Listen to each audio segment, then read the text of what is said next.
My name is Derek Fox and I'm here from the IMI. I have offered to come in this evening and just give you a small introduction to two key skills that will really make a difference in your life. The area that I'm going to talk about is Think on Your Feet. Now, Think on Your Feet is an internationally recognized, accredited program that is delivered all over the world. It originated in the US through media and TV from a guy called Keith Spicer, who was a Canadian. And what he did was he worked in media for years and then he worked as a social psychologist. And he found that people had difficulty communicating. Amazing. You know, we would say things and conversations would end up with, that's not what I meant. Oh, you didn't fully understand me. Oh, what I meant to say was, oh, I can't really articulate what I mean. There's a lot of issues. So what he did was he formulated a structure called Think on Your Feet, which is a phenomenal tool. This evening, what I'm going to do is introduce you to Think on Your Feet, give you two of the ready-to-go tools that you can walk out the door now with and make a difference in your communications. But I also want to just open the door to show you what the capabilities of a tool such as Think on Your Feet can do. As I've said, the program is called Think on Your Feet. It really is around giving clarity, brevity, and impact to your communications. When we communicate, whether it's socially or in business, we need to make sure that we are clear. People understand what it is we're trying to say. That there's brevity, we don't waffle. You can hold me accountable on that one tonight. And the third one is that there's impact. People remember what you say. They are the three key things that Keith Spicer believed need to be in communications. And he found a very effective model that would help you deliver, use structures and deliver to make sure that you had clarity, brevity and impact. I'd like you to take a look at the screen for a second. I'm just going to check that you are all alive and well. In a moment you're going to see a number pop up on the screen. I want you to pay close attention to the screen because I'm going to ask you what that number is. It will be there only briefly. There you go. Volunteers from the audience, what do you believe that number was? 100,000. 100,000? A million? 10 million. 10 million. One. We have a computer person in the room. It was binary, Derek. 0, 0, 0, 0, 0, 0, 1. Okay, so we have a range. Now, if this was a bidding competition, we have everything from 100,000, 1 million, 10 million. If I was to make a deal with you, that if you guessed right, I will give you that in funding. But if you guessed wrong, you have to give me your value of your guess as a gift to me, which I will donate to charity, Dogs in Distress. However, how confident are you you're correct? Does anyone want to withdraw their bid? One. Yeah, okay. I'm going with one. Okay, you owe me €1, by the way. What I'm going to do is I'm going to hopefully make it a little bit easier for you. So take a look at the screen again. That was the number. There it is again. What was it this time? It's the same number. We had 100,000, 1 million, 10 million previously. Anyone want to change or say anything different? 100 million. 10 million? Anyone else? 100 million. We have 10 million, 100 million. 10 million. So it's kind of, we're splitting the room between 10 and 100 million. Let me show it to you one last time. What is it? 100 million. 100 million. And you are correct. There it is there, 100 million. Tell me, what made it so easy? Instantly, as soon as you seen that, you said 100 million. What made that easy compared to this? The apostrophes. Yes. First of all, what I did was I put a structure on it. Yeah? And then we had separation, which is the commas. So from this craziness, add structure and separation, what we call commas. Now that's much easier for us to understand. This is what Think on Your Feet does with communications. It takes our jumble of communications, provides structure, and also separation so people clearly understand. What Spicer will say is these are the three key things that it will do. Number one, it provides analysis. You get to the core of information much better so people understand it. Number two, you clearly separate ideas and information so they don't get mixed together. And finally, there's movement. So there's logic. We have a journey in our conversations. People understand we're moving from one place to another place. Now, what I'm going to do this evening is introduce you to the tricks that lie behind thinking your feet. Has anyone here ever gone to see actors or comedians do improvisation? No, Improv. There used to be a great TV program. Whose line is it anyway? And you'd see that and you'd think, my God, professional actors, so brilliant. You throw them a topic and a situation and bang, they go and they really entertain you. I work with professional actors on a regular basis, and they will tell you that improv takes years of practice. You know, that sounds like an oxymoron, but that's what they do. They spend years practicing how to improvise. What they're actually doing is using tried and tested structures, and they overlay the current context or information on top of it. But how they deliver that information, whether it's through telling a story, enacting a scene, what they are doing is tried and tested. They are only overlaying the situational information, the context and the scenario you give them. However, it's tried and tested. I went to school many years ago. There was a guy I went to school with. He wrote one English essay for 7 years. That's all he wrote. The same essay. It didn't matter what topic the subject the English teacher gave, he wrote one essay. The teacher got really clever one day and he said, I want you to write an essay on shoestrings. Catch him now. So Joseph Hackey came in the next day and read out his essay about the horse named Shoestrings. The following week, it was on political debate in Africa. He came in and told the story about the horse named political debate in Africa.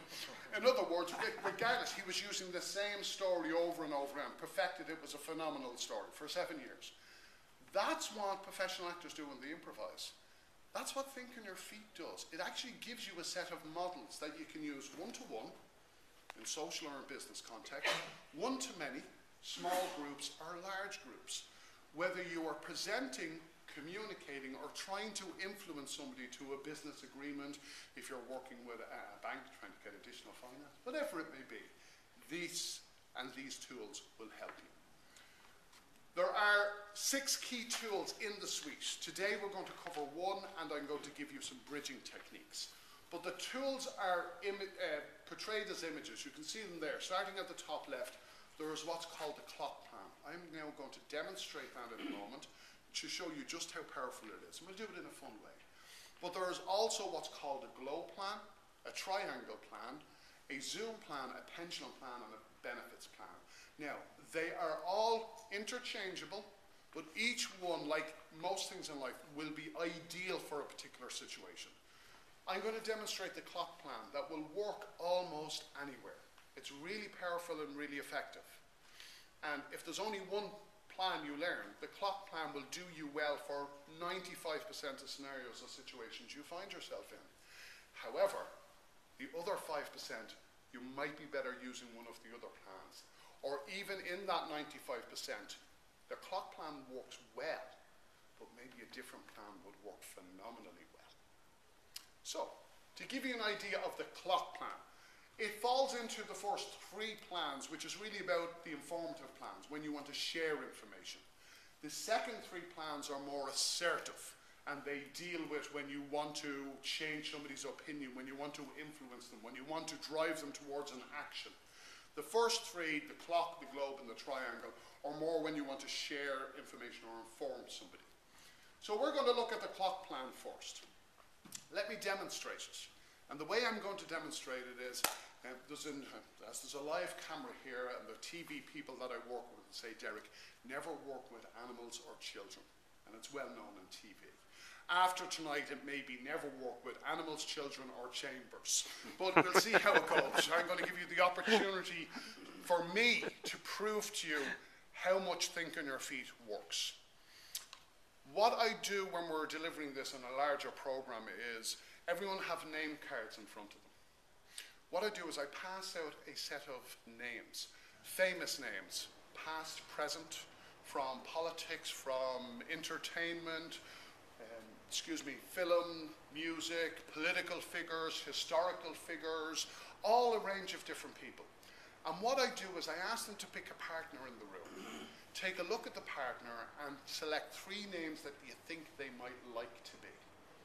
So they circle the 3 names. I think that person might like to be John Wayne, Brad Pitt, or, Jeff Hayward. Yes. Okay. Now, they give that sheet to the other person. The other person is allowed to pick which person they want to be. So, and for a bit of fun, for the rest of the day, they go by that name. They turn their name card inside out and they write the new name on it.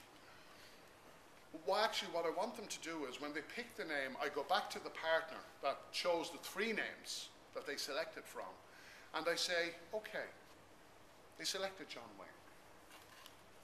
If John Wayne was in the room today, what's the one question you would love to ask them? Genuinely, and they write it down. They write down the question, and they share it with the other person. And I ask the other person to use a clock plan to answer the question. So, look at the scenario and situation. It's false, it's fictitious, okay? It's made up on the spot. This person is obviously not John Wayne, who's no longer with us. However, when they answer the question, the rest of the room say, I know the person was lying through their teeth, but it sounded credible. It's actually well structured and delivered. Even though I know they're making it up, they're not that person, but actually the way they answered it gives credibility to it. And as I always say, if I can lie on my feet and make it sound credible, just how powerful is the clock plan when you're using real and factual information? So just as a fun way to demonstrate and show it and put myself on the spot, as you can tell, there's no way I could have planted or preempted this. I've no chance of rehearsing, so I have to think on my feet.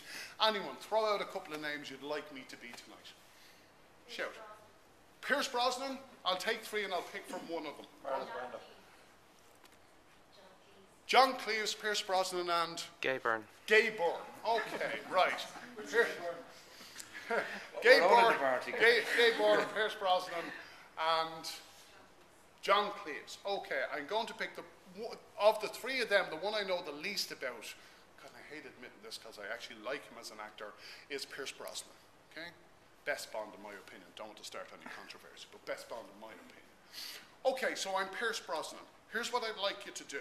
Think about it, and in a moment I'm going to ask you, if Pierce Brosnan was in the room today, what's the one question you would ask Pierce? And I'll answer it. I will not, without thinking, I'm just going to think on my feet and answer it.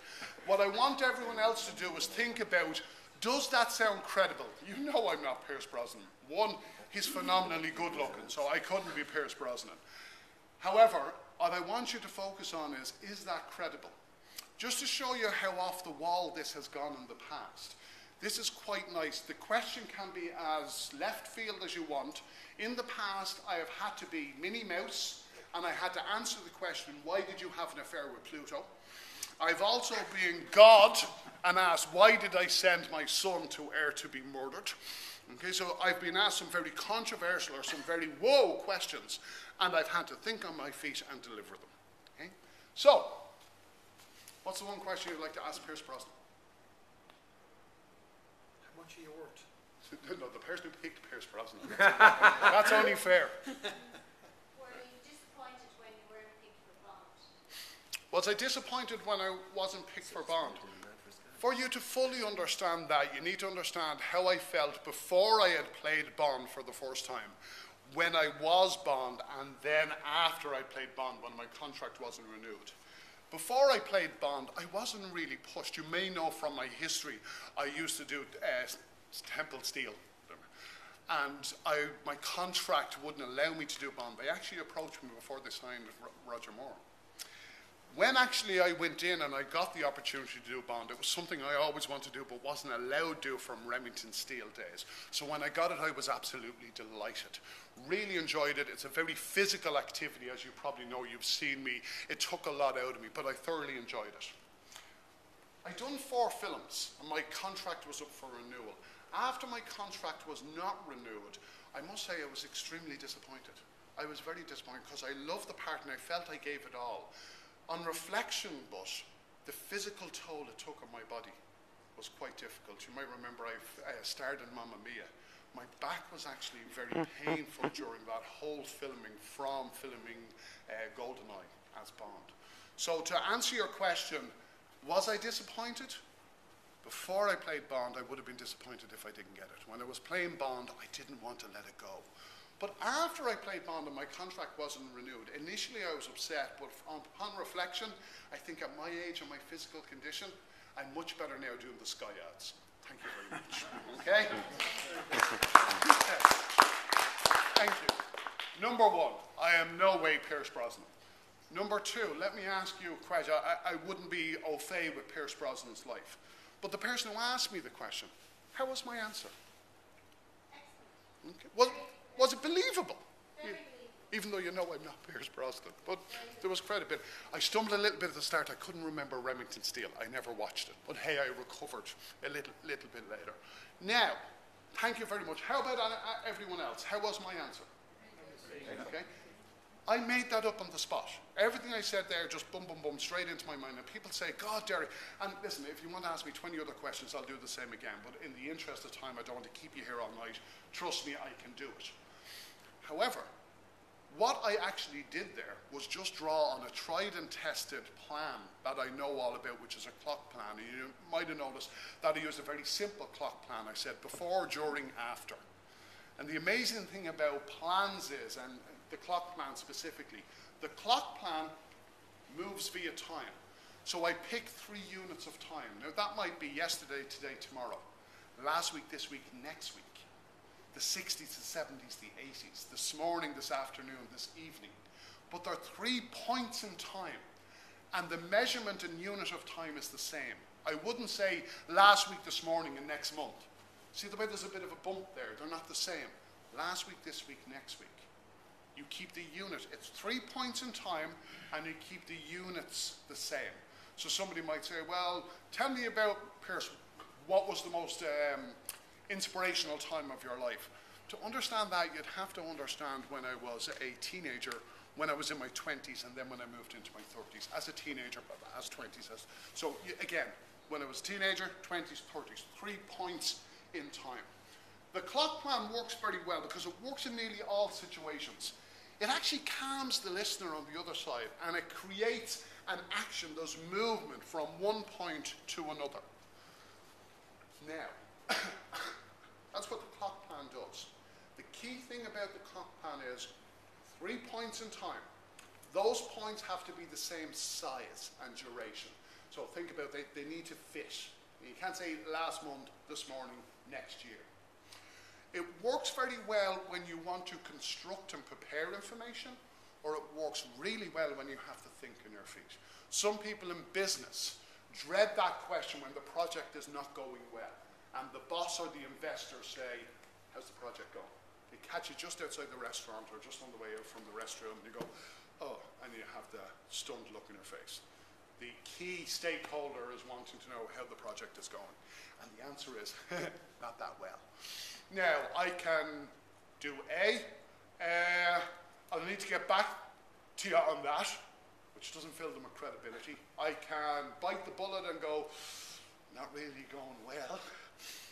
Doesn't fill them with credibility. Or, when they ask me that tough question, how's the project going, Derek? We had a few issues last week. This week we've been able to overcome them, so next week we're going to be back on track. Okay? Last week, this week, next week. Now, I'm not lying, I'm telling the truth. Things are not going well at the moment, but I'm not focusing on that. I'm moving them from, listen, it was a mess last week. We're doing everything we can this week to sort it out, and by next week we'll be able to be back on track. But the way I deliver that information fills them with credibility. They actually go, okay, bit of confidence, bit of credibility. Derek's in control, he knows what he's doing. Now, come next week, and if I haven't got it back on track, then I need to do something else with my feet, and it's not think on them, it's probably run quickly. Okay? What you weren't aware of is what's hidden in the background there, which is really what the structure is. I said I'm using a tried and tested structure, the same as what professional actors will do when they improv. It's there on the screen. Okay? And what it is I start off and I give a headline. So that's the image of the key information I want to give, the answer to the question, or restate the question. Then what I do is I deliver the the pegs up front. In other words, here's the 3 things I'm going to talk about. Then I deliver each one of those, I summarize, and I echo the headline. Now what that looks like for what I said was I disappointed when I didn't get bond? Headline. To help you understand that, I'll need to tell you about 3 things. Before I got bond, when I was doing bond, and after I did bond. There's my pegs up front. Then I stepped in and said before, gave the information, during, gave the information, afterwards, gave the information. So I summarized before, during, after quickly, and then echoed the headline about was I disappointed. Okay. Now, that is a key structure. That structure you have to stick with rigidly. Regardless of the question, the situation, the information, when you want to use a clock plan or the majority of the plans, you give a headline, you give your pegs up front, or the 3 parts up front. That is actually critically important. Let me into you a little secret. As adults, as humans, we actually don't like magical mystery tours. We actually like to know where we're going. We want signposts clearly to show us, are we there yet? Are we there yet? Are we there yet? And that's what pegs up front says. I'm going to tell you about this, this, and this. So you know as I'm transitioning, the next is last. Okay, so there's movement in there. You know there's no surprise. Pegs up front are quite important. If I don't give you that, you leave the listener wondering, is there any more? Is there going to be more? Where are they in the process? Is this the start? Is this the middle? Is this the end? They don't know. Where when I give them the pegs up front, now they know that I'm going to talk about these 3 things. You might notice that I'm focusing on 3 things all the time. 3 things. We use 3 things because the human brain likes the number 3. It likes the number 3 because it has a rhythm and it has choice. If I ask you to choose and I give you 1 thing, is that choice? No, I'm telling you what to do. If I ask you to choose and I give you 2 things, that's forced choice. It's A or B. And actually as humans, we don't like to be forced to make a choice. And as a very popular ad on TV will tell you is, there's always C. Okay? So when we have 3, now it is truly a choice. 1, 2, 3. So we like the number 3. So that's why there has to be 3 parts in, excuse me, in the plan. You summarize, you echo the headline. That structure as it is there is critically important. At this point in the proceedings, I usually give you the get out of jail free card and say, listen, think on your feet is one of the most phenomenal communication structures for clarity, brevity, and impact. It's great to structure your information around it. If you have time to prepare, you can use think on your feet. If you don't have time to prepare and you have to think on your feet, you can use think on your feet. Think on your feet is not the answer to everything. For example, what's your first name? Pat. If Pat asks me what time it is, I'm not going to say, well, Pat, an hour.